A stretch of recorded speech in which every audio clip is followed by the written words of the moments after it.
Hello and welcome to the Fresh Air Sci-Fi Show. I am Joe, And I'm Dave. and yeah, we're starting a little bit late tonight. As I mentioned at the beginning, although my mic was off, it's been great so far, Dave. Dave has started his next course, so he's doing his IT and computing, and what was it? Something else. It was an No, that was a computer science degree. computer science degree. That was the one. So we're starting a little bit later tonight. So over the next few months, we may have a bit of a change to our normal days and times and things like that, so that we can fit everything in. And again, I apologise for the stacks at the beginning.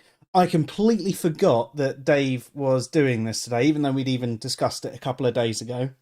So in my head, I wasn't going to have a mix tonight because I was running late to have a mix. And I was sat here and I go, "Where are you, Dave?" And he's like, "I'm doing my tutorial, Joe." And I'm like, "Oh, okay." So anyway, had a little mix. It was quite fun. Apart from the fact that the first track I put on, obviously, I hadn't set it up so it was coming through to the stream. There's so many things I need to do. I need to make myself a little checklist because there's so many little things that you need to do just to go live, to have it as complicated as we do. I mean, at the beginning, we had it really simple, didn't we, Dave? It was just, here's us in Discord. And we've changed things so it looks a little bit more interesting, and there's stuff going on in the background. The chat screen comes up. Also, if you didn't hear me over the music earlier, hello Leon and hello Opie. I don't know if anyone else popped into the chat room. I was more focused on the decks. And yes, Prazj, yeah, I do apologize. So something's happening at the moment on Twitch, that all of our streams are initially showing as Overwatch. Because I played Overwatch and did a test stream playing Overwatch, now all of our streams are showing as Overwatch, and that shouldn't be the default for it. It should just be the video blogger story thing. Anyway, do apologise anyone who tuned in expecting an Overwatch stream. I do them occasionally, but not very seriously, because I play games to have fun and chill out with other people, especially in the lockdown world. It's the closest I've got to a social, other than this, of course, which is great, having this sort of stream going on, having so many people interact in the chat and sending us DMs and all sorts like that. So Dave, tell me, how was your first tutorial? It was pretty good, thanks. It was mostly just a tutor introducing herself and showing us how to use the system and all that kind of stuff. Cool. Do you think it's going to be a course that's right for you? Yeah, because Yeah? I could do with brushing up on my maths. Excellent. Fair. Must say, excited for you to do that, just because I think that you're going to learn some things I can steal off of you for my... That sounds familiar. Isn't that what I do with all your coursework? Yep, but that's what it's there for. There's no point in knowing something if you can't share it. Yeah, definitely. And the same goes back. If it's SQL or VBA, I can probably help you out. Although they're probably expecting the Code Perfect version, which I will have found out runs 5 minutes slower than my version. Because I care more about efficiency than it being, oh, we got to use a CTE for this. Well, this year it's mostly setting up a Linux operating system, learning to code in Python, and learning to control robots and Very nice. Create networks and that kind of thing. Yeah, very nice. The Python is a great language to learn. It's, so many apps are using it now, and more businesses are actually picking up Python developers as well. I know a lot of them that are like Microsoft partners will tend to go the C# sort of route, but the ones that aren't... I've just missed all that. You just missed all of that? Well, you keep freezing. Well, I seem to be streaming this end, but I do apologise for keeping on freezing. Am I freezing? It's cold out. Anyone out there? It's cold out. You say that. I've got the window open. I should have worn a vest again. I always get so hot when I have a mix, but I wasn't expecting to tonight. So yeah, if anyone out there can tell me if I am being freezy and jerky and it's not working properly, then that would be most appreciated. If not, we're just going to assume it's a problem Dave's end. And once you've done your degree, you'll know how to sort it. Are you frozen, Dave? No, so both Leon and OP have confirmed it's fine my end, so it's just you, Dave. Yay, it's not me this week. Last week we had the problem where it Um, completely died my end. Apparently it's your end, Dave. You're back now. okay, I'm just going to quit out of Discord and come back. Oh no, it's turning it off and on again. Yeah, typical IT solution. And it works in at least 70% of things. Exactly. I'll just be 2 seconds. We'll be What right am I back, gonna ladies and do gentlemen. today, man? Oh, give a bite a call. You guys have some great ideas. What It's to alright, we'll be do?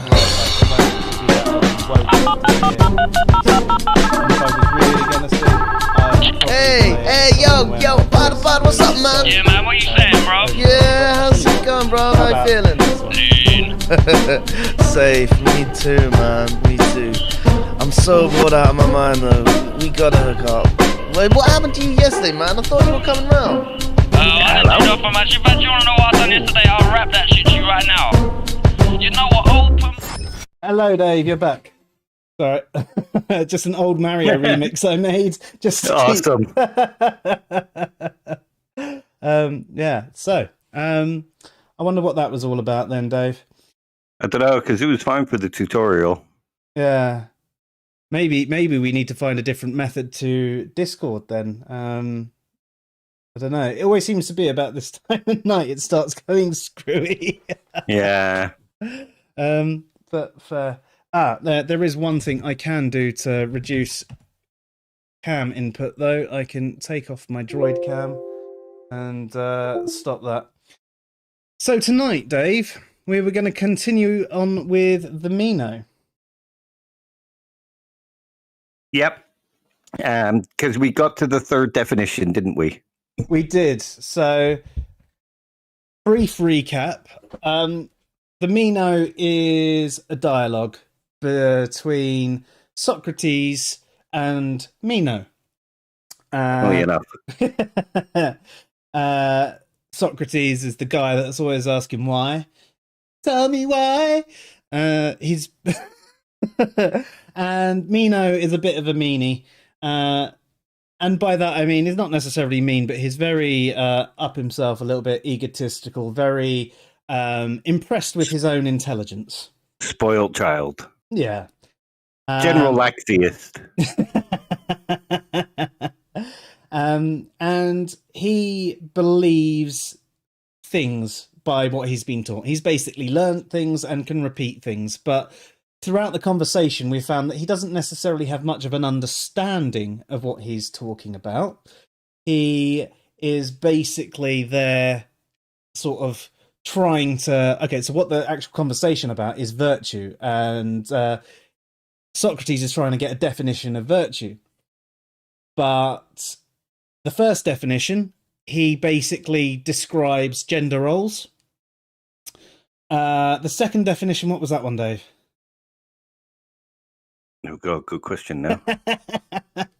Sorry, I've got my head's full of math. Yeah, not the time to be debating. Trying to remember. I think the second definition was about goods. Yes, and the third one he was just giving examples, wasn't he, of virtues? I remember The second one is just giving... the second one's giving examples, the third one was talking about it. Yeah, virtue is the capacity to rule over people, and it gets broken down into slaves have certain virtues and that kind of thing. Mm.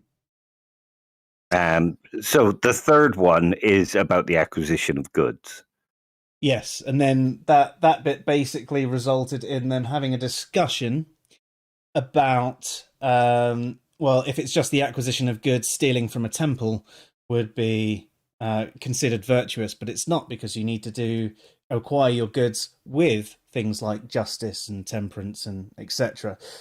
So again, we had a failed definition of virtue, and you can see Meno getting more and more frustrated with this, and they start talking about shapes and things like color and asking for a definition of, you know, what a shape is.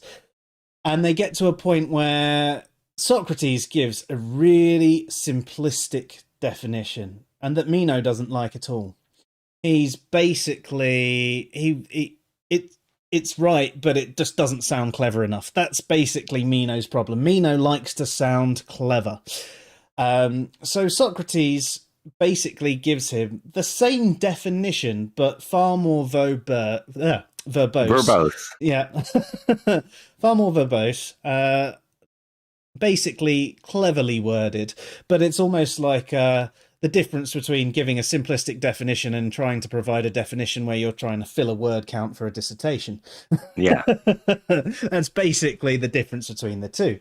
So Socrates does have a favoritism for simplistic and unitary definitions. Now, we did discuss not everything can necessarily have a unitary definition, and also there are some things that are hard to describe without giving examples. So especially if you don't have the scientific technology and knowledge to discuss things like wavelengths, describing what color is really difficult without giving examples, especially as you don't know the other person's experience is the same as you. And then you throw in another thing into the mix where there are some people with extra cones in their eyes that see far more colours than the rest of us, and people missing a cone that see less. You get colourblind people and all sorts like that. So I think that's roughly where we had left it last week. So I think you need to get it up, Dave, and we'll get it on. Oh, before I do, I just want to do some showing off. Oh, yeah. Look at that. Master of Arts in Philosophy with distinction. Yeah. You like that. Yeah, I He's do got like it. that. You don't. No, I think Opie's got one. Oh, does he? I think so. I was having a chat with Opie, actually, thinking about some different things we could get on with him, whether we're doing a philosophy of science one, or I mentioned we spoke a little while ago about having a general chat, sort of just filling up our Discord with as many people as we can without it falling over, and just having a general conversation, maybe with a little bit of music in the background, although obviously I won't be able to play that through Discord with the way it currently works. But yeah, just to have a general chat and a natter and all sorts as a bit of a wind down, maybe an end of month wind down type thing. That'd be awesome. Yeah. So Just chat about anything. Yeah, exactly. Just keep it free, and talk to the people that we've been talking to via messages on social media. Some of them for years, and very rarely have we had a real conversation with any of these people. And as much as I like a text-based conversation, it'd be really interesting to get them in here. And also, I'm sure Opie will show us how much more brilliant at philosophy he is than me. Probably better than me. Oh, I don't know about that, Dave. You're pretty special.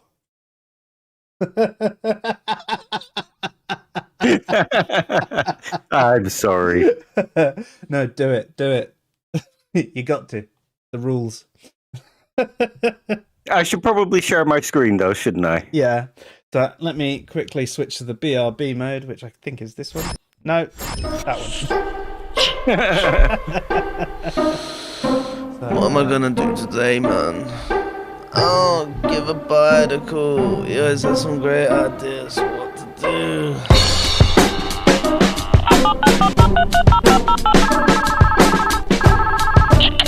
Hey, yo, pod, what's up, man? Yeah, man, what you say?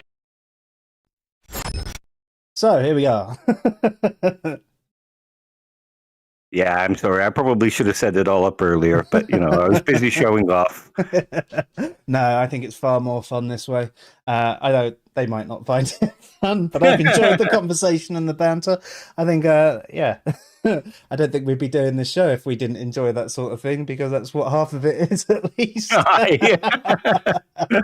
So I have to assume the people that still watch us, more than once enjoy that sort of thing too. It's better than it all being dry philosophical stuff. Oh yeah, I mean, if you wanted a tutorial, I'm sure you'd go to university or an open university, or sit there reading or watching actual tutorials. We're trying to add a bit of fun and a bit of spice and as we've said before, and we've said many times, if there is anyone that wants us to go deeper on any topic, we are happy to really go deep on something. It may end up being a multi-stream thing or something that we have to start really early on a Saturday morning and do for the entire day, because, you know, some of these topics are really fucking deep. But at the end of the day, you know, if anyone wants us to go over in anything in more detail, or re-explain something that you thought wasn't quite clear or anything like that, we're both more than happy to do that. You know, we're here because we enjoy doing this sort of thing and having these conversations with you. But if you have any critique or additional requirements or anything like that, well, as I said, we're here for you as well. Dave and I can happily have these conversations without doing streams and enjoy it just the same. So if there is something you want to know or you want us to cover or anything like that, we will go into it. And I'm even willing to read a bit more about it if I need to. So yeah, I mean, if we've got enough time to plan for a stream, you know, if you ask us a really deep question right now, sometimes the question might be, I need a bit more information. I need to learn a bit more on that. And, you know, I think that's the way it should be. If, you know, it's hard to hold all of the information in your mind. I mean, I've been a database programmer for, I don't know, at least 8 years, seriously, I think. And there are still times where there are simple commands that I haven't stored in my brain because I know how to Google for that term and go, yeah, no, that's the bit I need. And I think the same thing can be said. I've read some papers that when someone asks me a question, I know the exact part of the paper that bit of information is in, but I haven't stored it there. I go, it's something like, hang on, let me look it up. And there you go.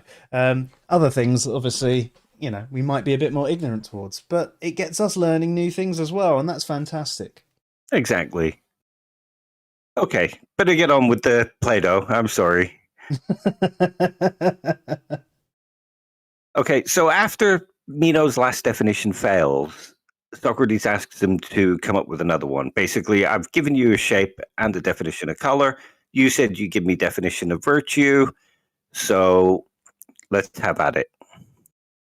And he's asking again for a unified definition. And Meno answers with, virtue is, as the poet says, to enjoy fine things and to be capable of them. Interesting. So he's speaking mostly about like acquiring gold and beautiful artwork and being able to appreciate these kind of things. It's another acquisition of goods type one, but with an added bit of to enjoy them. And he's talking about fine things as well. So he's not talking about enjoying kicking a ball about. He's talking about enjoying a game of chess or something like that, or a nice wine, or, as you say, a bit of art. And to be capable of them. So does that mean contextually the ability to get them or the ability to just drink? Because I mean, I can do that. It's a bit of both, but it's like you know, wine tasters will say, well, you drink wine, I appreciate it. It's sort of a difference between those two things in Meno's eyes. Okay. Virtue would be being the wine taster. Right. Okay. But Socrates kind of comes back at him with the argument that everybody desires. I mean, he makes a bit of a switch here because he goes from fine things to good things. Meno doesn't really question it. And you could say that there is sort of a difference between good things and fine things. But he generally goes with it. And Socrates argues that everybody desires good things. He asks Meno, do you think everyone desires good things? And Meno says, no. Some people desire bad things. Which is, I mean, you could say that's true because some people desire to smoke. Smoking is bad. So therefore, they desire a bad thing. But Socrates argues, I should probably scroll down, but Socrates argues that when it comes to, say, something like smoking, people don't desire the cancer or the bad lungs. What they desire is the nicotine, the feeling, the stress relief. So they desire the good parts of it. Yeah, I suppose you could even go one further where there are incredibly expensive cigars that some people really enjoy smoking. So it's sort of taking, versus what I used to do with my little rollies to a really nice cigar. I mean, that would almost be a comparison to that. But again, both types of smoking are negative to your health. So we would generally regard them as a bad vice because they cause us and people around us harm. Yeah, exactly. But you're not, or most people won't be desiring them for the fact that they cause other people harm.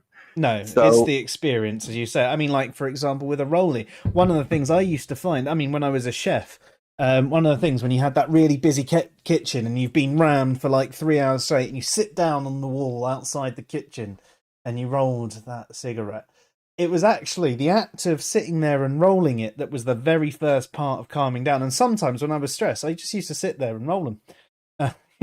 Which yeah, is great. same. Yeah, it was that was something. It was just getting your hands busy doing something, so you were just free to process.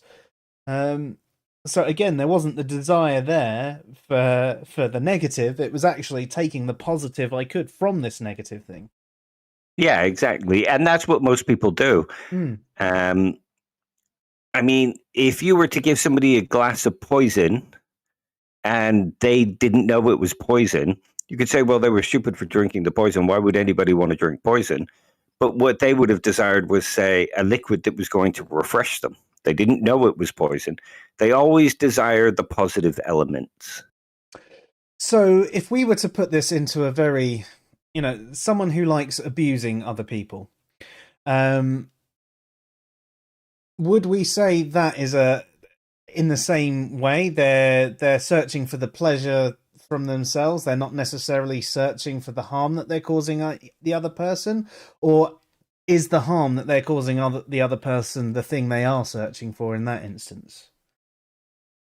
That's quite a complicated question, and because it would boil down to the individual's psychology, because it might be that they desire the feeling of power that it gives them. Power is often the common one. Yeah, or they might, there are people that generally desire the screams of pain of others and enjoy that. So it's not, while they desire to cause harm, they desire to cause harm because of the good feeling they get from it. Yeah, so even then, it's still searching something above. They're still searching for the positive in something that would be negative. Exactly. I mean, again, that's a perspective in how you would look at it, because one person might say, well, he desires to harm people. But is that what the individual truly desires? Which, it makes it a complicated question. But I think Socrates is mostly right here. When most people desire something that has bad elements, it's not the bad elements that they're desiring. Yeah. I'll go with that. Oh, I lost 10 credits. I've I found something in the restream thing. And if you put I think it's exclamation mark slots and the number of credits, as long as you're signed to our Twitch thing, you can use any credits. So basically anyone who watches us and things like that, they start accruing credits depending on how long they've been watching and things like that. It's something that's connected to Streamlabs. But if you put the slots thing in, I think it only comes from if you're using Twitch. But it puts in there that, you play a slot machine. Cool. Yeah. Sorry. And slots, That's all right. They're another thing that can be considered bad, but what you're looking for there is the rush from the win. You're not looking to waste your money. You're, again, looking to get that, yes, I just got 150 quid. Yeah. You're chasing the next win rather than desiring a bunch of losses. Exactly, yeah. And that it's basically what Socrates says here. It is it isn't clear when people don't know that bad things are bad. They don't really desire those bad things. They desire what they think are good things, even if they are bad things. Mm-hmm. Ooh, I'm scrolling on the share, and I'm thinking, why the hell isn't that scrolling down? I did that a number of times when I was sharing my screen the other week. Yep. It's easy to do. So he then argues, there are people who live miserable lives, but they don't desire to live miserable and bad lives. They desire good things. They desire they desire to get out of that situation. And Meno agrees. It looks like you're right. Nobody wants bad things unless you're a Trumpster. Even then, though, don't they think that's good? I think exactly. Everybody is always operating under the parameters of what they think good actually is, which, it's when we talk about a subjective good versus an objective good. There are things that are definitely good for us, regardless of whether we personally value them. And equally, there are some things we personally value that are really bad for us. So exactly. That's going to go into a conversation about value, and I really shouldn't make a sidetrack anymore. Yeah, we can do that at another point. Value is an interesting discussion anyway. So yeah. So, oops, sorry. No, I was just going to say we've got a couple of articles on it, and we're doing the Fresh Air podcast. We're doing little bits on value as well. So yeah. Definitely save that conversation. No worries. So Socrates then brings up Meno's third definition. You were just saying that virtue is to want good things and to be capable of getting them. Meno agrees, and Socrates says, well, that argument shows that the argument we just had shows that everyone wants good things. So if virtue is just wanting good things, no one can be more virtuous than anyone else. Which is true. Mm-hmm. If everybody desires good things, everybody is virtuous. Yes, although he did have the caveat of the capable of them as well. So that would then mean that only the affluent, or the affluent are more virtuous than those in poverty, because they're more capable of getting the good things. They can actually get it. Which again is an unfair assessment, in my opinion. Not being able to afford something shouldn't be a strike against your character. That's basically what Socrates argues next. Oh, look at me. I know, doing very well. You can call me Mediocrities. That's my name. Oh no, I'm Kant. Yeah. I've got to change our names. Mediocrities and cunt. That would work. So Socrates says, well, we can scrap the first bit, which is wanting to desire good things, because everybody is virtuous under that definition. So what makes someone more virtuous is to be capable of getting good things.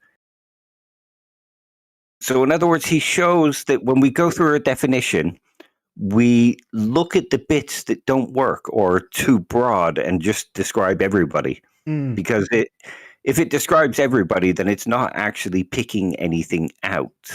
Like we've had the conversations with the non-theist definition of atheism, where anything that is not a theist is an atheist, and then you end up with things like babies and rocks and zebras and turnips and theists in a coma and everything like that being regarded as an atheist, because that is why it's such a vague, wishy-washy definition. Quite funny that we've randomly got into that conversation again today as well. Not intentionally, but it was the same. Babies are atheists. Everyone's born atheist. Everyone's born atheist. And you actually took him through that. It's in a similar way to Socrates does to Meno. You were having the discussion with him and having a discussion about his definition, and it was quite funny because every time Dave poked a hole in this guy's definition, he changed it. he tweaked it. He was changing it, but it was an ad hoc redefinition that was probably doing worse than Meno, to be fair. He would contradict something he said earlier and say, well, this is a definition now. But then go back to the original definition and say, well, atheism is just simply a lack of belief in gods. With all these qualifications, of course, depending on the situation you're using it in. Yeah. Yeah, indeed. Anyway, sorry, Terry. That's all right. So he says, then the only part of your definition that's doing any work is the being capable of getting good things. Mm-hmm.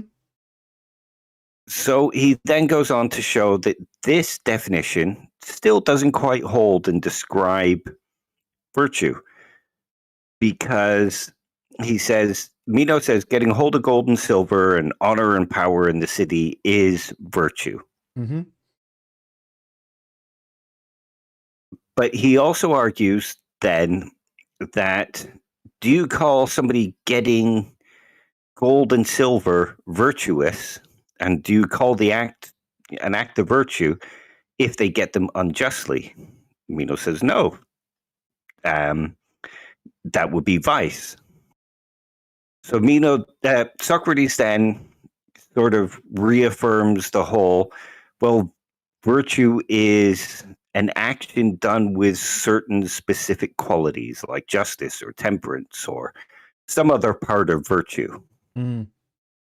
And Meno says, yes, how could virtue come about without justice? So in other words, he's just contradicted what he's already said. Yeah. And Meno and Socrates keep going through this. And Socrates gets him to see that an act is only a virtuous act when done with a part of virtue. And Socrates then says, well, I don't want you to break it up again. I want your unitary definition. And he says, everything that you've argued now comes to basically virtue means doing things with a part of virtue. Mm. And again, he says, well, I asked for an account of the whole of virtue, and you're telling me that virtue is performing an act with a part of virtue. But as Wittgenstein would say, sometimes something is a family resemblance. Mm-hmm. It's not, there is no unitary definition. So virtue could be performing an act with a part of virtue. In other words, with fragments of what we would consider to be virtuous character. Although I would add on the stipulation that it's done knowingly and thoughtfully, that kind of stuff. Mm-hmm. Yeah, I mean, as we've spoken about with virtue, it's not just acting a certain way, it's understanding why you're acting that way, why it's virtuous to do that, what the different virtues are and how to balance them, and it's very cognitively driven. Which is why it's hard. It's a lot harder to be virtuous than to be a consequentialist or a deontologist. Yeah. I mean, deontology still incorporates that element of virtue ethics to some degree, but it's nothing like virtue ethics with regards to how much it is. Mm. So Meno then says, well, look, your answer has fallen flat again now. You haven't been able to give me a definition that's unitary, kind of like I just gave you shape. And Meno starts to get annoyed. You and your boyfriend, yes. Were they actually together, or is he being... Oh, no, they were... I think they were... in the same way that most Greeks and Romans were. Okay. No, I didn't know if it was you and your boyfriend, as in, like Yeah, a no. derogatory statement. I know that they were perfectly okay with things like homosexuality and stuff like that. Then it was a non-issue, and in some places, encouraged. But Oh, don't get me wrong. Socrates is being slightly antagonistic and mean here, yeah, but he also was involved with Gorgias. right, okay, cool. That makes sense. I mean, because Gorgias was his teacher as well, wasn't he? Yeah. Yeah. So that's why I thought he was making a bit of a dig at him. So he was sort of making a dig at him, but it was also true. Yeah, and he was doing it. If you think about somebody like Meno, who has a lot of power and he's born into the aristocracy, he can do a lot of damage to Socrates, who is generally a nobody. He's a bum who wanders around asking people questions. So Socrates has to be very careful when he insults him. So he tells him the truth, but in a sort of sarcastic manner. Fair. I like him. Yeah, Socrates is fantastic, or at least the way Plato has written him. Yeah. I'm sure there's a bit of sensationalism. That sounded wrong in my mouth. Yeah, but that sounds rude. But no, I know what you mean. Yeah, good. Hopefully Socrates everyone was, out there does too. yeah, no. Socrates was Plato's hero, so of course he's going to write him in the best light. Yeah. And also put his own words in his mouth. Yeah, when he needs to. Yeah. Okay, so Socrates has now led Meno to the point of being aporetic, which is to suffer from aporia is to find yourself completely lacking in any grasp for what you thought you knew. You become angry and sort of numb and annoyed and pissed off.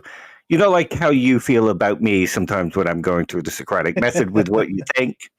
Yeah, but I also understand what's going on, so I appreciate it. But it's true. I mean, I notice it with other people as well. When you start breaking apart these, especially if they're deeply held beliefs, people start getting really funny about things. And it's quite interesting to watch how the second you realize you don't know what you thought you knew, where you thought you had knowledge, and actually all you had was some information and you didn't fully understand the information, you just knew you how to repeat that bit of information. It's a bit of a blow to your ego, your pride and stuff like that, and it can make you feel like, oh, fucking And I notice it, especially in online debate. It was like I was saying the other day, where when I do try and question people and get them to bring out their information and understanding, they're just like, just get to the point, just say your piece, get to the point. It's like, no, I need to know what you know so we can have a discussion on a level. You might know more than me, you might know less than me. At this moment in time, you're not telling me anything. I've just asked a couple of questions and you're like flying off the handle. At least, Meno got through a couple of pages. Yeah. Yeah. And I mean, you can see that happen in the discussion today with the guy who atheism is just a lack of belief. Babies are atheists. Okay, but if it's just a lack of belief, then what about a dead theist? Are they atheist? And he said, no, he's a dead theist. He's not an atheist. Well, atheism can't be just a lack of belief in God. And then he lost the plot. Yeah. It's like, I'm having to redefine it because I didn't expect anybody to come at me with these kind of options. That's what we do. I didn't expect someone to mention something I didn't understand. Yeah. And other people then started joining in. And weirdly, they were disagreeing with the original person, but blaming us and our arguments. Yeah. Like, well, it's ridiculous to say that rocks are atheists. It's ridiculous to say it in this way because then rocks are atheists. Babies are atheists. Exactly. Yeah, but that's what the that guy's point. saying. The original post was him just saying 10 times, everyone is born an atheist. Yep. But because we were questioning it, we were taken up against. Yeah. What they were criticizing the OP, but through us. Yeah. But not criticizing the OP, which is, I find it kind of strange. They've come in already apparetic. Yeah. And attack the person who's kind of put that state in there. Yeah. Rather than going, well, I disagree with your definition. I know you're atheist, but I think you've got a bad definition. Well, It's a strange... Well, I qualified a couple of times. I think it was a guy called Dylan or something like that. So he kept on saying, well, that's just a ridiculous argument because that, as you said, that would mean babies are atheists. That's this. And so I was like, well, if you look at the OP, it was babies are atheists, and that's because atheism is a lack of belief. No, atheism is an absence of belief in gods. So we have been taking everyone through what that actually means, because that would mean, for example, someone in a coma with minimal brain activity who isn't currently holding beliefs is an atheist, even if they were a theist when they went in. But actually, in that state, they're in a coma, so you might be talking about them in different ways. In the same way that if it's just an absence of belief in gods, then, you know, rocks and rabbits and cheetahs and everything like that would be included in this definition of atheism. And, you know, that's a bit problematic. And we went through and we took everyone through why it was problematic. And as you say, people jumped on arguing against us because I don't know. I don't know, yeah. But then it's saying that there are a few people that did agree on that sort of thing as well. But yeah, the interesting thing was more and more people, I think, are realizing how stupid the rocks are atheists argument is. And when you throw in something there like a theist in a coma with no brain activity, so therefore isn't able to hold beliefs, and you compare that to a baby, they're like, right, maybe that does make sense then, okay. And then you go, right. And you start building it up. So it can't just be a lack of belief or an absence of belief. I mean, absence of belief is one of the ones that I find most ridiculous, because people, and someone even said this on there, which I have in my article about absence of belief, lack belief, and don't believe. They actually said, yeah, but when we say absence of belief, we don't actually mean absence of belief. We mean basically that we don't believe the thing that's been considered. And you go, right, okay, so a baby hasn't been able to consider the proposition. So for one, there you go. And two, okay, so atheism isn't an absence of belief. It's a lack of belief in something that's been, and a proposition that's been considered. So therefore, you can't include babies or anyone in that sort of thing. And the same way you can't include an agnostic, because they haven't fully analysed the proposition. They've just found it meaningless, so they haven't considered it. Or an apatheist, they don't care either way, so they haven't fully considered it. That's their answer. So they're different types of non-theists that have a lack of belief, but they haven't fully considered the proposition. And as soon as you consider someone that lacks belief because they've considered something, you are left with two positions where they fully considered it, and that's what's the agnostic position and the atheist position. Now, I know some people like to group those two together. I'm not getting into a debate about that one, but we've already shown that there are so many positions that are not covered by this definition that people keep changing and tweaking. And when you start poking and prodding at this, they're just they have to switch and change, and that's why it's a big problem. We've just had a comment from Leon saying, former Lacteus here, we just wanted to avoid taking the energy to justify our position, so it was easiest to say we lack belief, plus it's way too prominent of a definition. You're right, there is a lot of utility in the Lacteus definition, because on the internet that is how it is commonly understood. So there's utility in a definition like that. We've had Colossus on Twitter, I think. He says he understands that if he was having a philosophical conversation with someone, he would be described as an agnostic. But on the internet, talking with other atheists against theists, he calls himself an atheist because that's how everybody understands the term, and it's for the ease of conversation.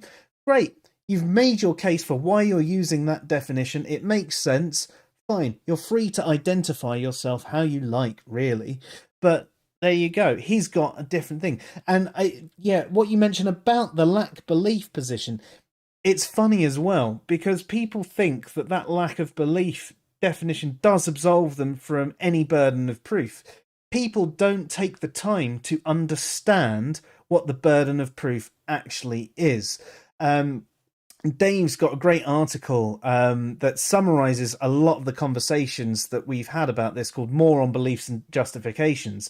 It was after my article where I was trying to explain it to everyone, and all the feedback that we got from people saying, you don't know what the burden of proof is, you're not real atheists, and you're clearly theist trolls and all that sort of thing. And it's very, very, very hilarious, but also frustrating, the way a lot of this gets treated. So the burden of proof on a positive claim is obviously to prove it true. It's very rigorous. It's like a knowledge claim. If something is knowledge, you're supposed to be able to demonstrate it as true. Caveats aside, but let's go with that for now, for simplicity. Whereas with a belief, you're just supposed to justify it as rational, and that includes lack of belief.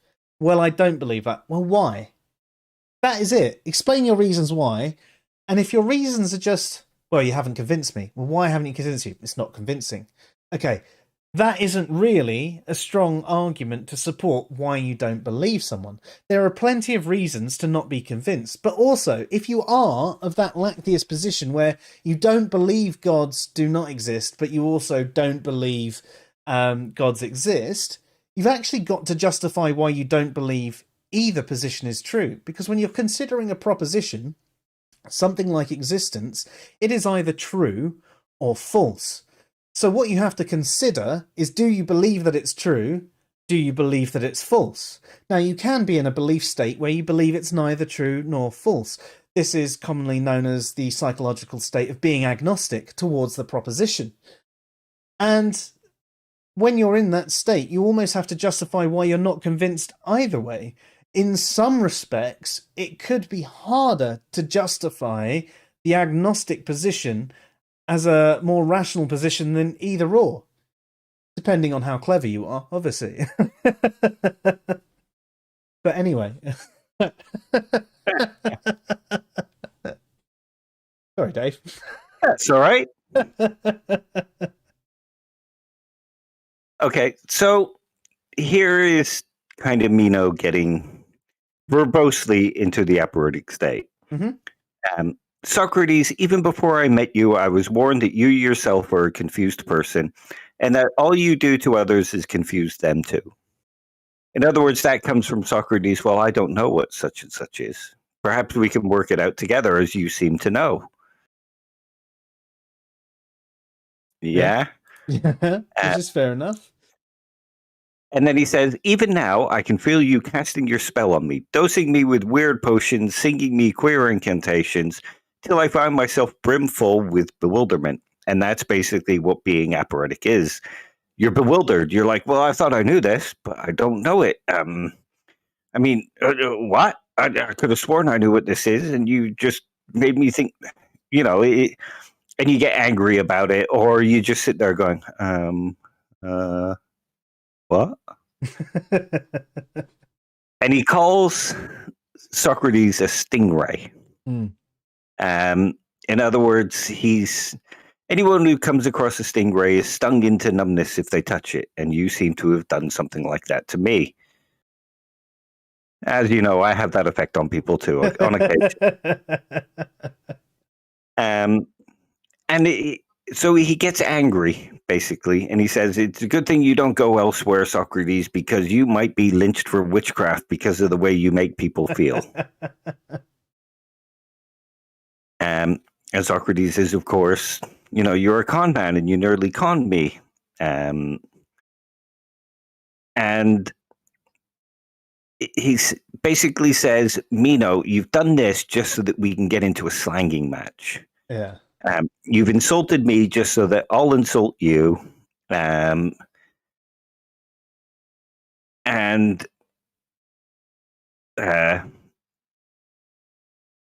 Just for instance, I myself don't know what virtue is, but perhaps you knew.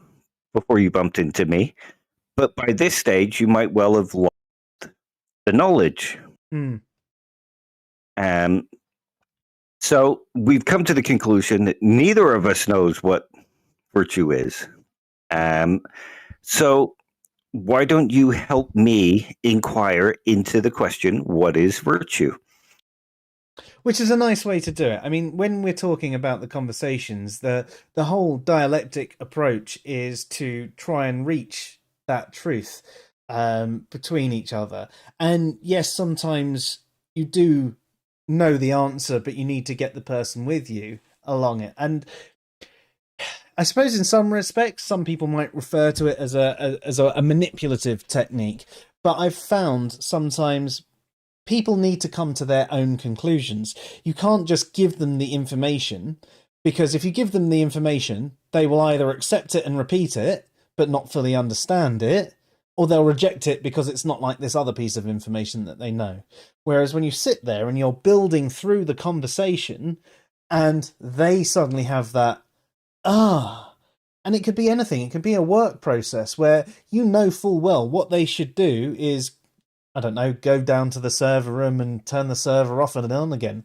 But if you get them to realise that they should do that themselves, it will be in their head next time. Whereas if you just tell them what to do, every time this particular problem happens, they'll go, how do I deal with this? And it's the same sort of thing here. It's the same sort of thing with a dialectic conversation. You know, if you give people information, they will either reject it or accept it and repeat it. Whereas if you search for the truth together, even if you do know the truth yourself, you can come to that accord, and eventually you do both sort of learn something. Exactly. And Socrates brings up something like this at the end of the Meno, in that we might not have knowledge of something, but we might have what could be considered a true belief. And the more we question it, and the more we dialogue about it, and the more we get into dialectical discussions with others who challenge our things, the closer it gets to knowledge. The more we understand our position, the more we can justify our position, and that kind of thing. And that's the whole point of something like this kind of dialogue. That's almost a fallibilistic approach. Roughly. Although Socrates was a justified true belief person. I was going to say it was a fallibilistic approach to the JTP. Yeah. I mean, what he basically argues is that something like Meno thought he had a justified true belief. He heard it from somebody who said something, so he believed it to be true, and his justification was so-and-so. But now that he's been questioned, he's come to the realization that he never held a true belief. He never held a justified belief, that kind of thing. Yeah. So he stripped it down and he's gone, well, look, all your definitions, they don't work. You haven't described virtue. So shall we have a discussion together? Which is great. A great way to do it. Yeah, exactly. And I know it's gone very easily in this dialogue, the Meno, but in reality, it doesn't really work. Especially on somewhere like Twitter. Like, consider the conversation we were having today about atheism. The guy was brought to that point where we could have gone, well, you know what? Let's have a discussion together. Let's, work through your definition. But he was surrounded by other people banging their spears and going, no, go away, bad person. It is just a lack of belief in God. Go away. So you can get them to the aporetic feeling, but you can't get into the dialogue because people circle the wagons. Yeah, you need to get it to a point where it's a one-on-one conversation, or even a two-on-two conversation where you're all in that same sort of frame of mind where you're willing to explore the truth. And it's very hard. I mean, it can be hard as well if everybody had been there supporting us against one person. They would have felt completely bewildered in the conversation and lost because there's too many people dogpiling on them, and they'd have dug their heels in, got defensive, and run away until the conversation died, and then just carried on with their same misinterpretation. how often do we guys get into this discussion about the topic? I try. I did for a while get into it quite a lot. I try and generally avoid them past giving a link to someone these days, because when people talk about the lack-theist definition, it's a pointless conversation for me to get into with them. I give them the definitional problems with lacking belief link, and if they come back to me and ask questions, and I'll get into the conversation with them. But when something does pop up into my feed where everyone's born atheist, or atheism is only a lack of belief, I do find that I am compelled to get engaged with that conversation, because it's just one of those things that irks me. If someone was to say, like I was given the example of that Colossus guy who gave me a very rational reason as to why he uses the lack-theist definition on the internet, I'm like, yeah, cool. I can't really argue with that. That's a very valid reason for using it on the internet. It's got utility. It's the people that are more dogmatic about it and just, no, it's this because it's this, and then they don't even understand what they're saying. I get riled up a bit, but I have been getting better at realizing a conversation isn't going anywhere and stopping responding. I rarely ever do get into the discussion because generally it's just frustrating and pointless. But I've been studying maths all day and needed a change. Yeah. Yeah, I think, to be honest, it's I'd rather get into a discussion about something like the burden of proof, but again, that's another one that with the average internet atheist goes over their head because they've had it programmed into them. No, it's only on someone making a claim. And you go, okay, but what about a theist that only believes it? They're not actually making a claim it's true. They're just saying that they believe it's true. So they're not making a positive claim. No, a belief is a claim. And you go through that thing. Okay, a belief is a claim about your internal state, that you do make a minor external claim if you think that that's true, but you're not saying it is definitely true. You're not making that truth claim. So it's a bit different. And when you're saying, you lack belief because there isn't enough evidence, again, that's still a bit of a claim on both sides, because, well, what do you think the evidence should be? How do you know it's not evidence? Not evidence is one of the things that frustrates me, because there is a lot of evidence for various gods. It's just not particularly strong or convincing, or at least I don't find it convincing. Theists obviously do. I think it's incredibly weak, unconvincing. So many different claims contradict each other and things like that.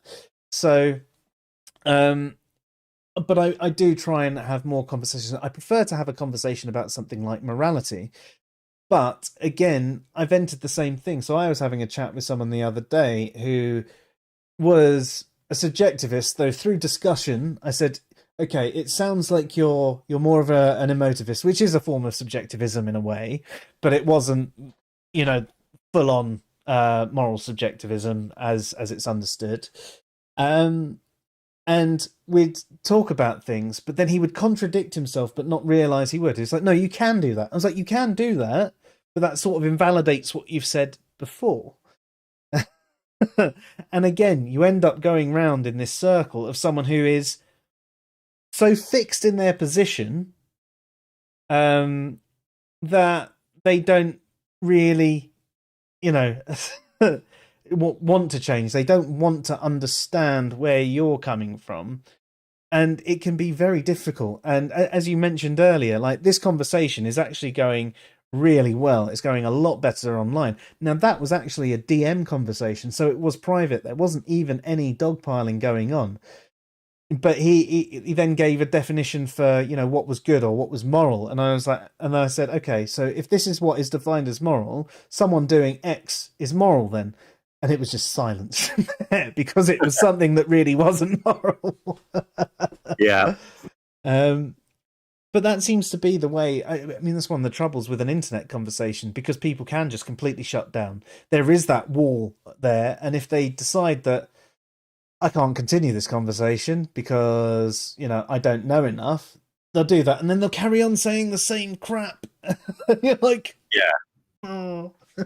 Well, I think something like Twitter and Facebook, people aren't putting these ideas out to be challenged. They're not putting the ideas out to be questioned or to have a discussion about them. They're shouting in the void to see who agrees with them and pats them on the back for thinking that way. Yeah, like the example you brought up earlier, I didn't expect anyone to suggest a theist in a coma. Yeah. So you've seen why your definition doesn't work then. Well, it does work, but I'm just going to caveat it and change it. And basically, most people have never met a philosopher. And most people probably shouldn't, because they're bad for people's health, especially mental health. Or if everybody met a philosopher and thought like a philosopher, then actually everyone's mental health could be really good because they'd have thoroughly thought things through before doing anything. Although they might all end up like Chidi. So, Yeah, I haven't quite reached that stage yet, so I'm definitely not a philosopher yet.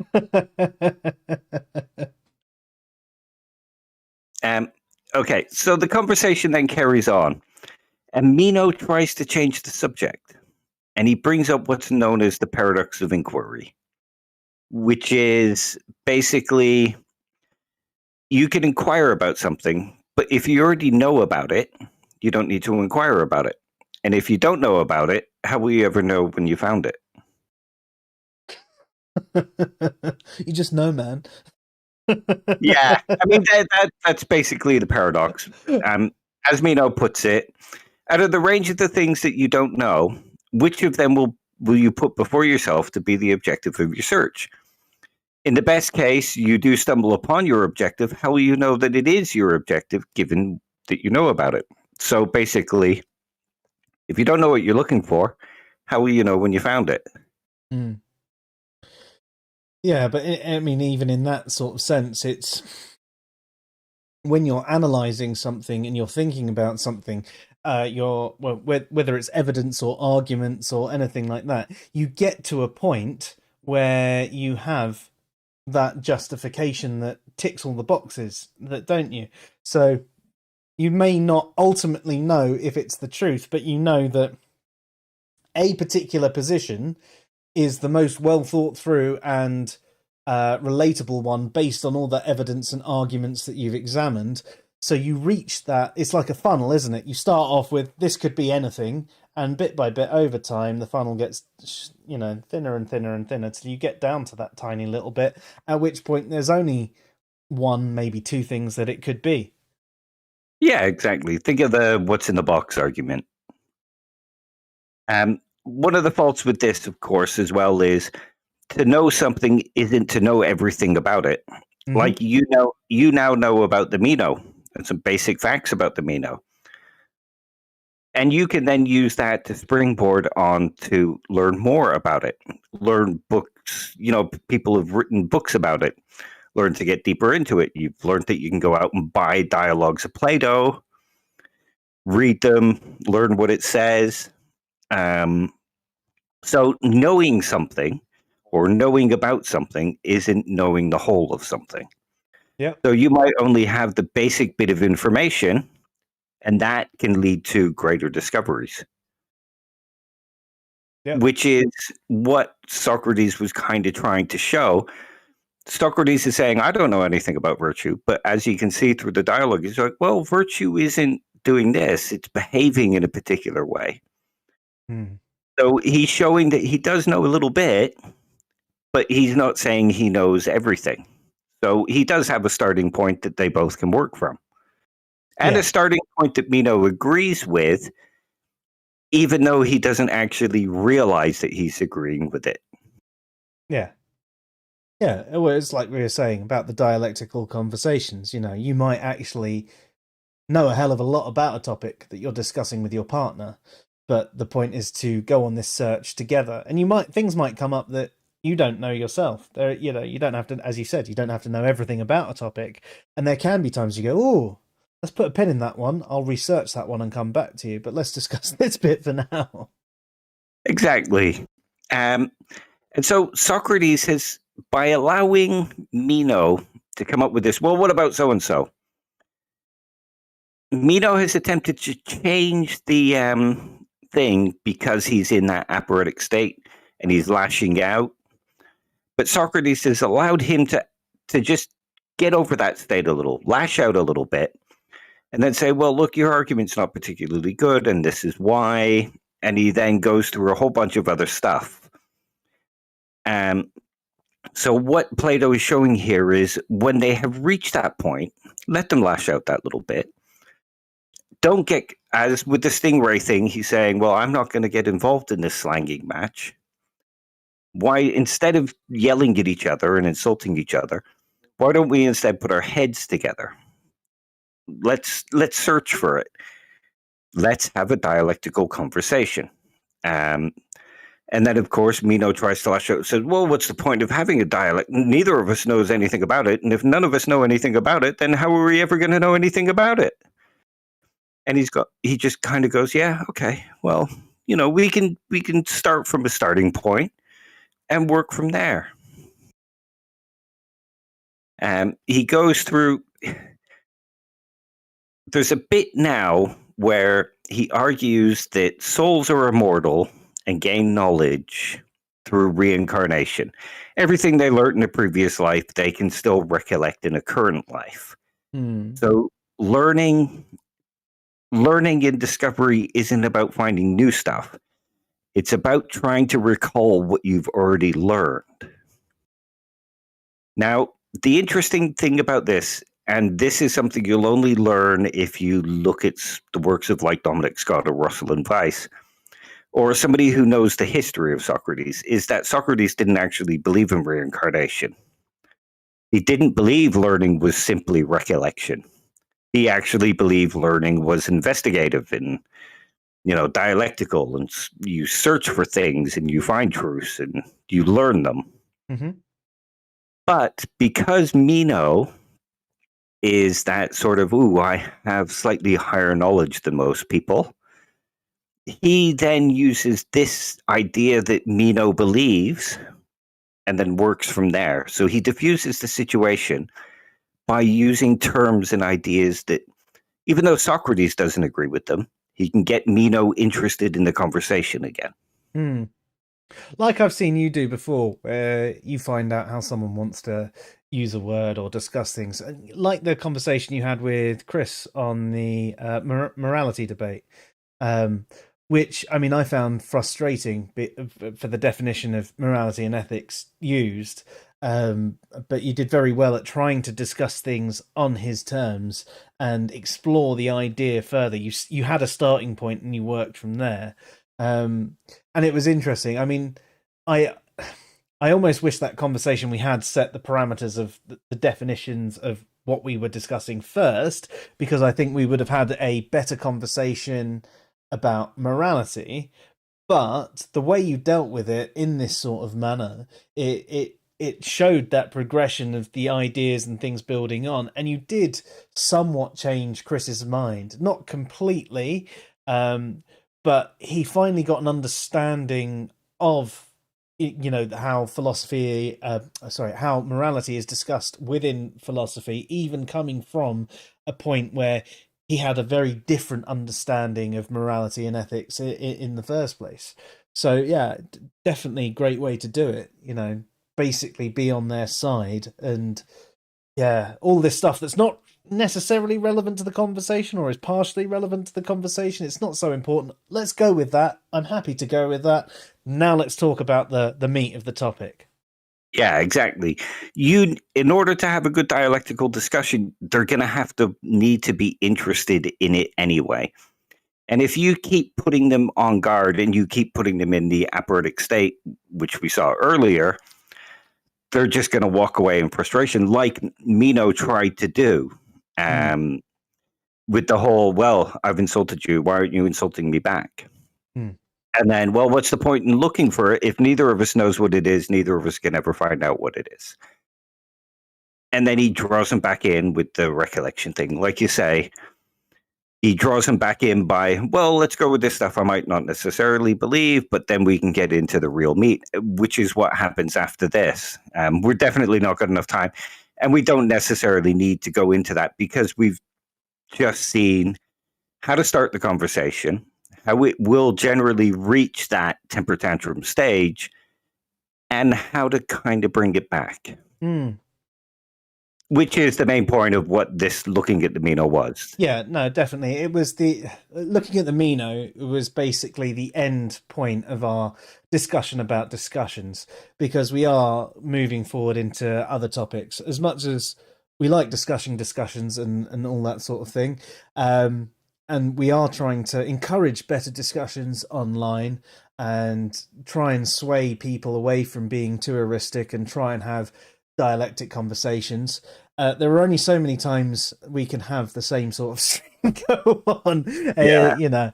And I mean, it was really nice having that a bit of change of pace last Thursday, where we went into a bit of aesthetics and things like that. We still actually need to have a chat tonight about what we're going to do this Thursday.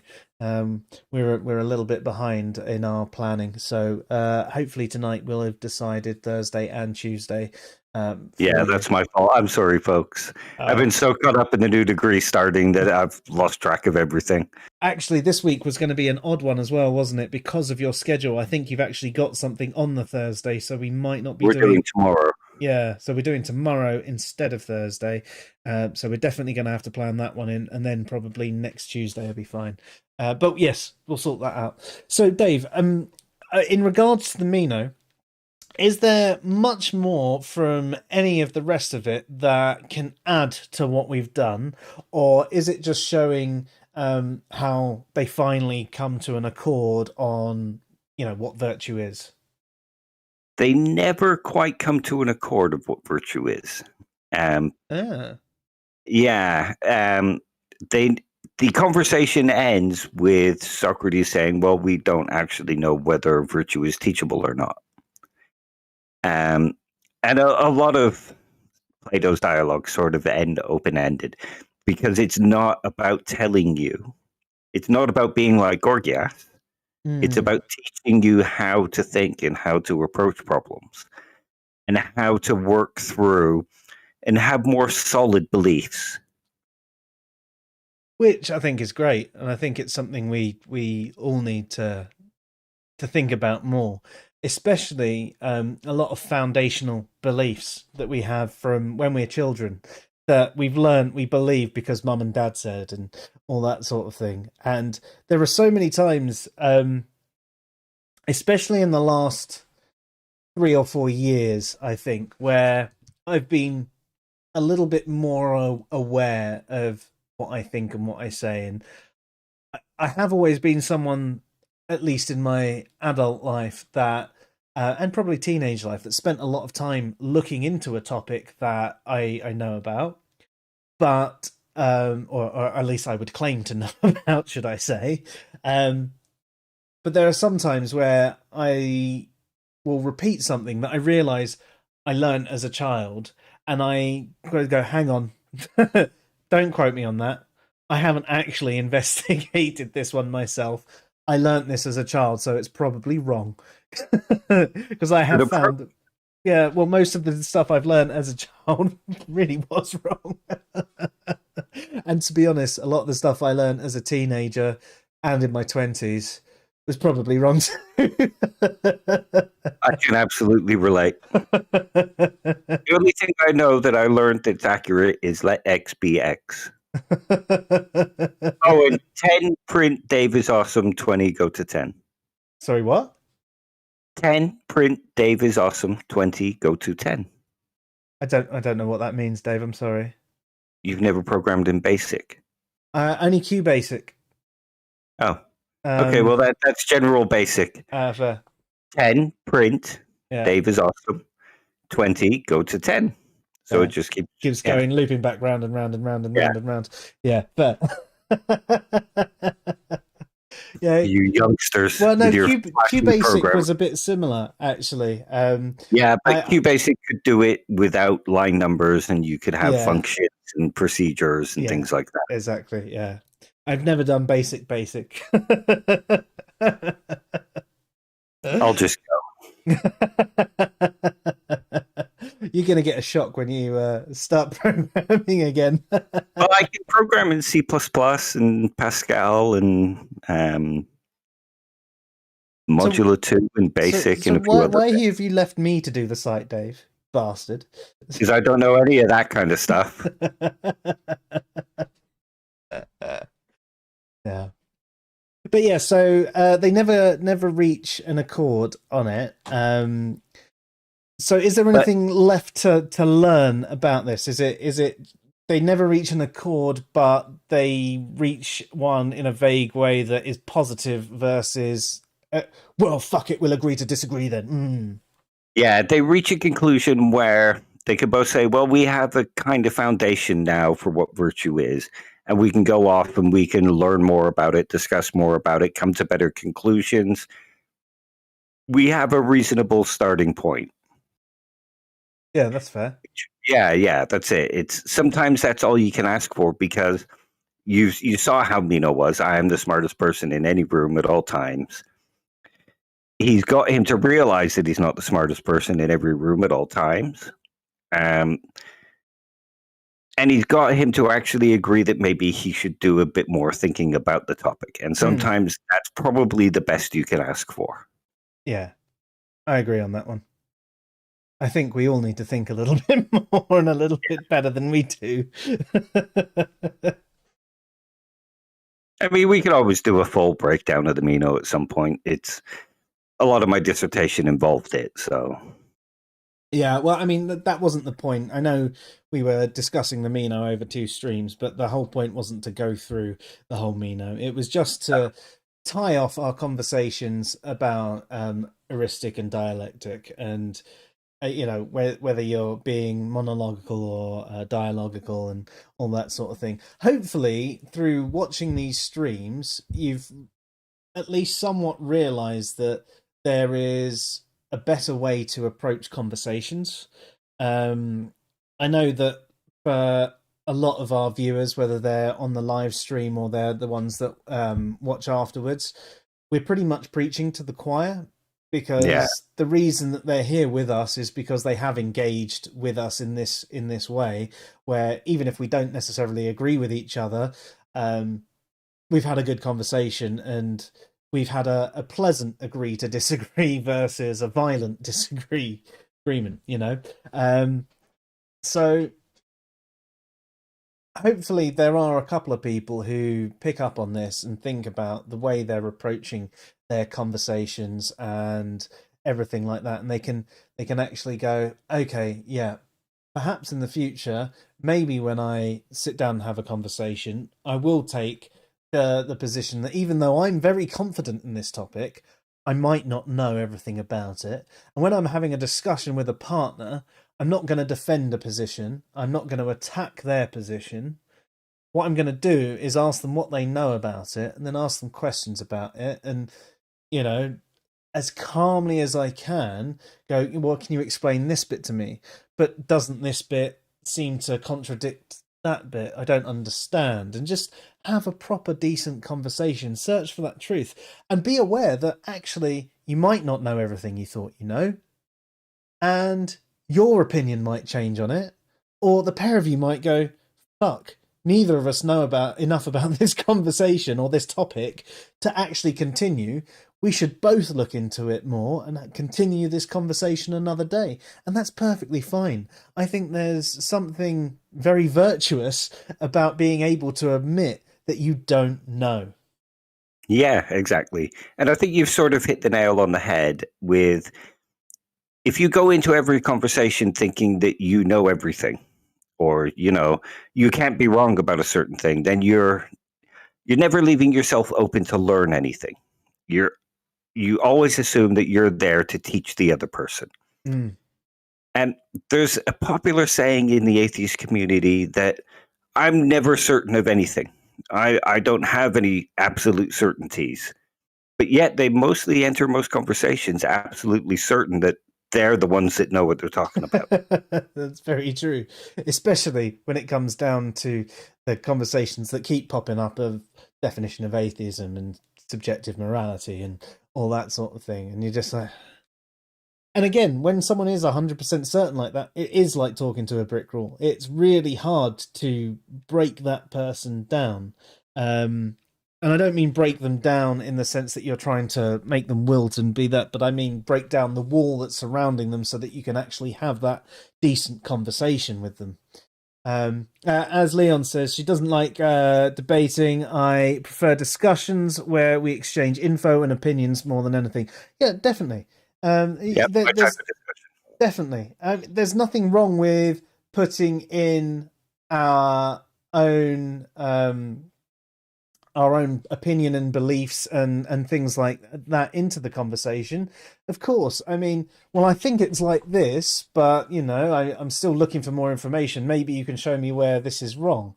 You know, you phrase it that way. You're having a conversation. Show me where I'm wrong. That's a great way to get someone at least more interested in the conversation. I find if you go, look, this is my current position. I'm not too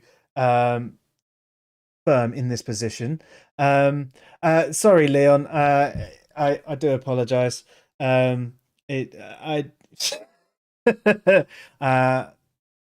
to meet you, dude. Are you misgendering people? I am. I do apologize. I'm yeah. They. I'm going to just call everyone they. I'm just going to call everyone they. Yeah. I have been really good at doing it recently on stream. I've been very conscious with doing it, and something in my brain is, you know, I must admit though, you've got very pretty eyes and eye makeup, so it's probably what led me down that path.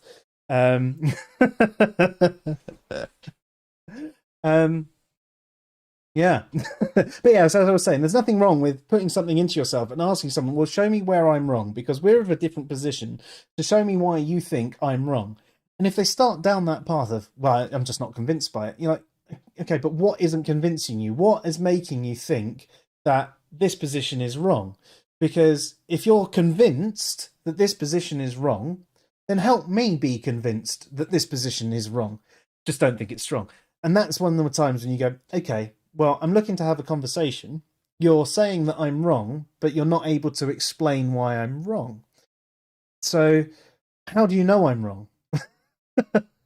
This is why discussions about epistemic responsibility and epistemic justification are important. They really are, and I wish more people would take the time to actually understand them. And I'm not saying that you have to be perfect, and that your justifications have to be absolutely amazing and out of this world and Nobel Prize winning. We're all just humans at the end of the day. Yeah. But you just need to look into things and be able to give a half-decent justification for your position, whatever it is. Whether, even if it's a lack belief position, you know, well, why do you lack belief? I'm not convinced. Okay, so what about this information isn't convincing? Not evidence. Well, it is evidence, because evidence is indicative. So even if you don't find it strong or convincing, what about it do you find unconvincing? You know, start small, build up. It can be really hard, though, because as we've discussed many, many, many, many times, is that people are more into a fight than actually having a discussion.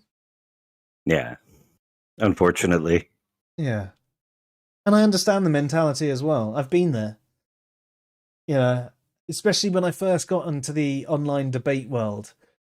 And I suppose there almost is a bit of a rush at that smackdown comment where you've completely thwarted someone else's argument.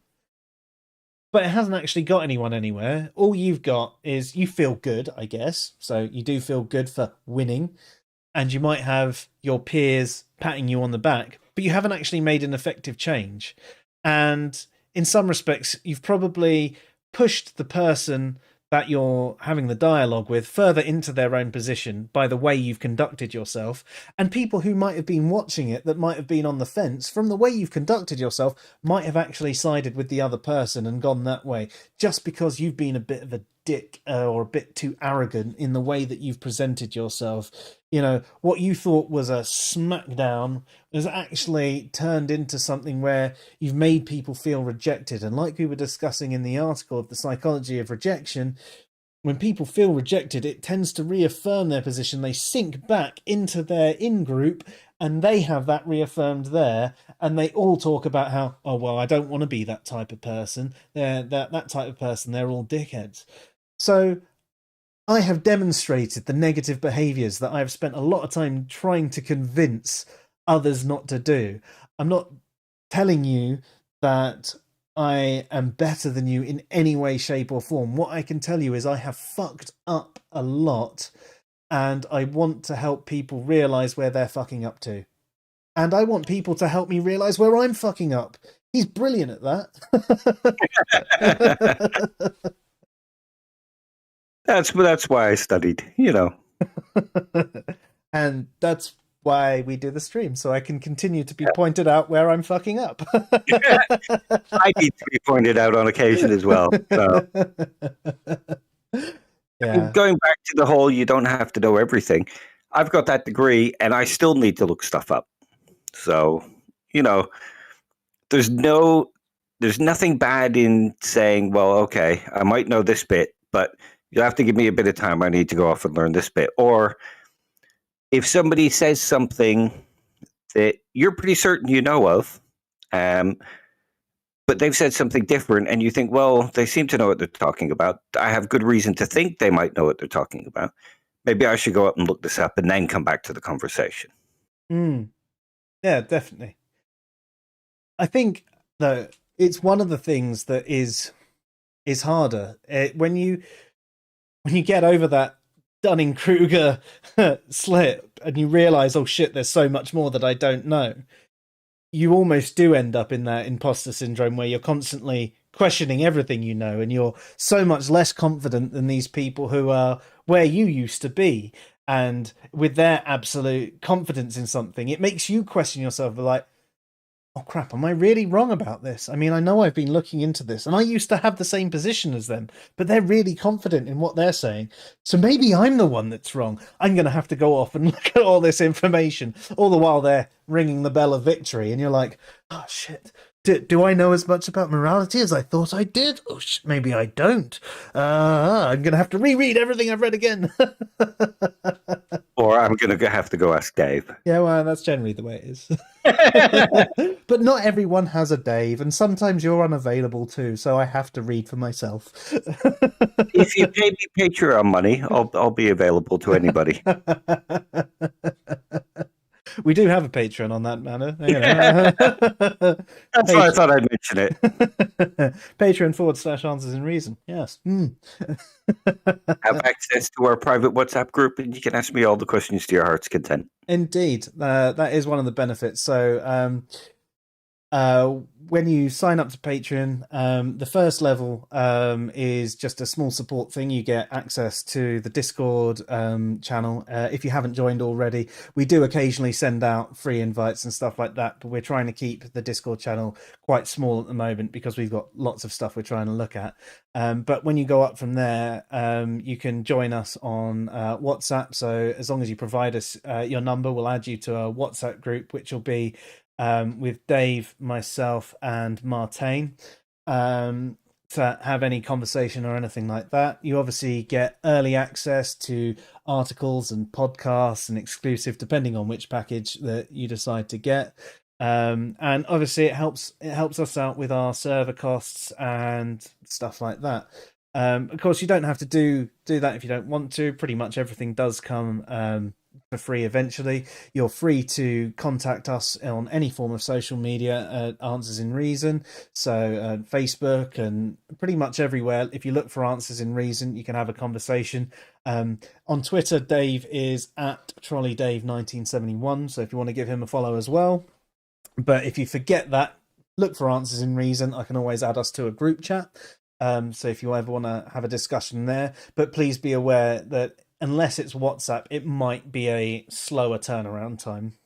WhatsApp is where you'll generally get a quick turnaround from. Yeah, I mean, Joe works during the day and I study during the day, so we can be a bit slow during the day sometimes.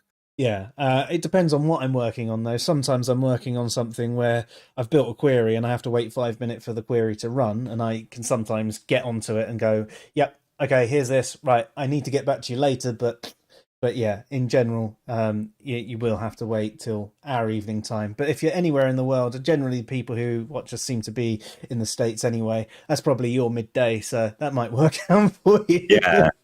And obviously, just you can always go on to answersinreason.com or answers-in-reason.com, and on any of the articles there, you can leave a comment, or you can leave a message on our SpeakPipe. It's an audio message, so we can always play that out on one of the streams and answer any of your questions.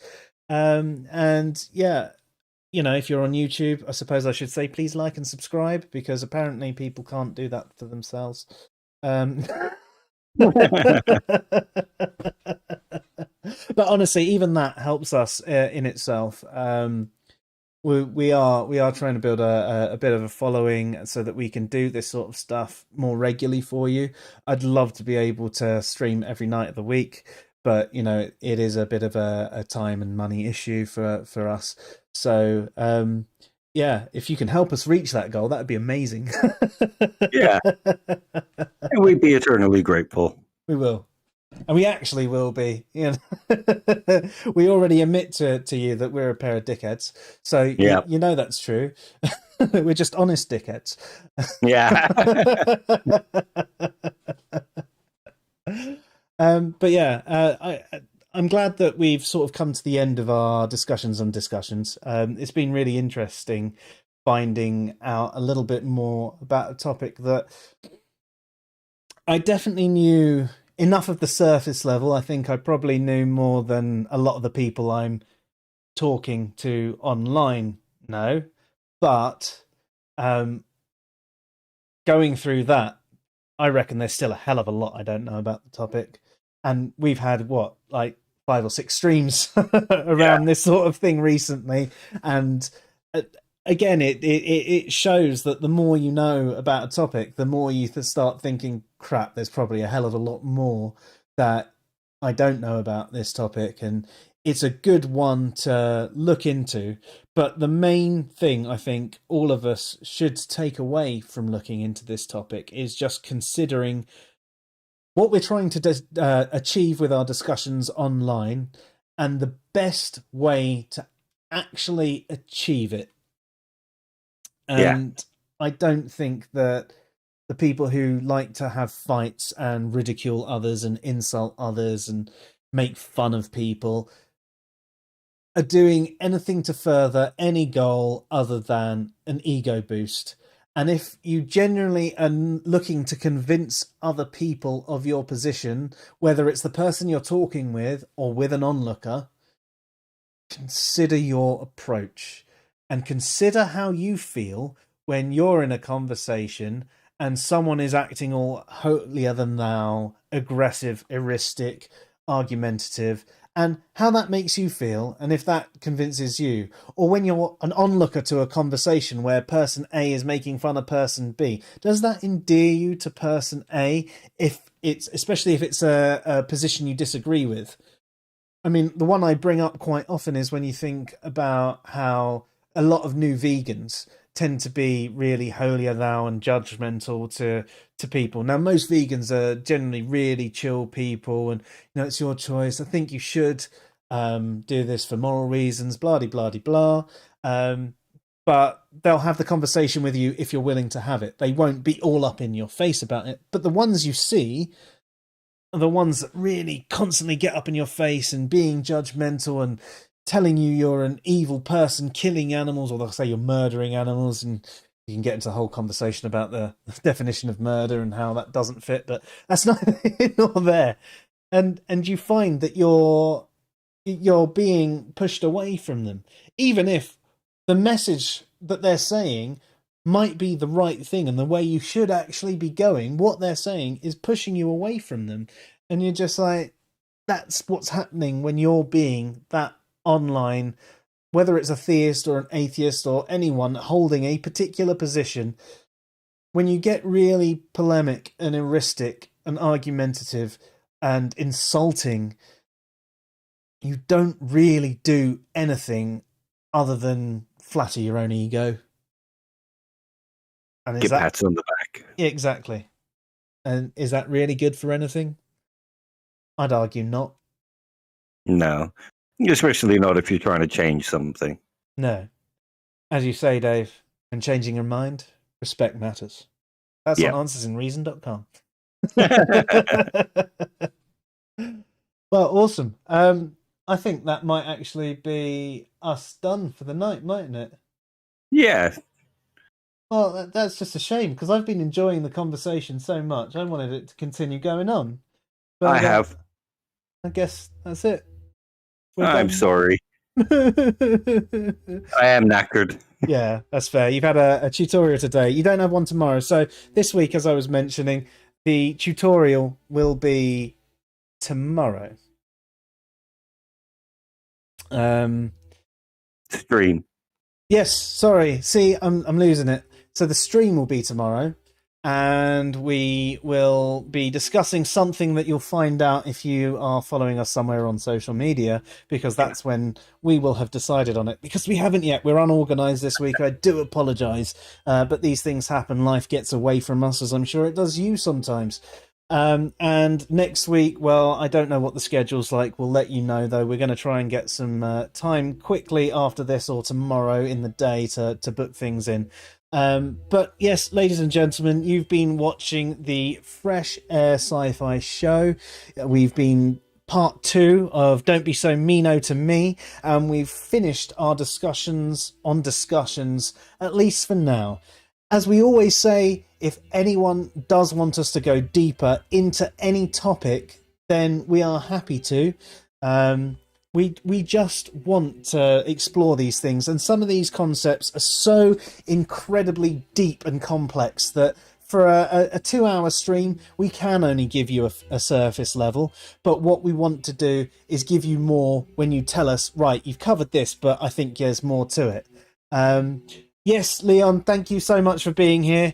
Thank you, Leon. Yeah, I'm sure you'll be a fantastic substitute. Although you're already converted. We need to convert LB. Right. Well, thank you everybody who's watching live now, and thank you for everyone who watches in the future as well. You've been listening to the Fresh Air Sci-Fi show. I'm Joe. And I'm Socrates Light. Good night, all. Good night. Take care, Leon. Have a good day. So, as we mentioned, the usual schedule will be on Tuesday and Thursday, 8 p.m. GMT. But at this point in time, we are going through a bit of a change. Our next stream is probably going to be tomorrow around 8:30 p.m. GMT. That's sort of 3:30 p.m. Eastern American time.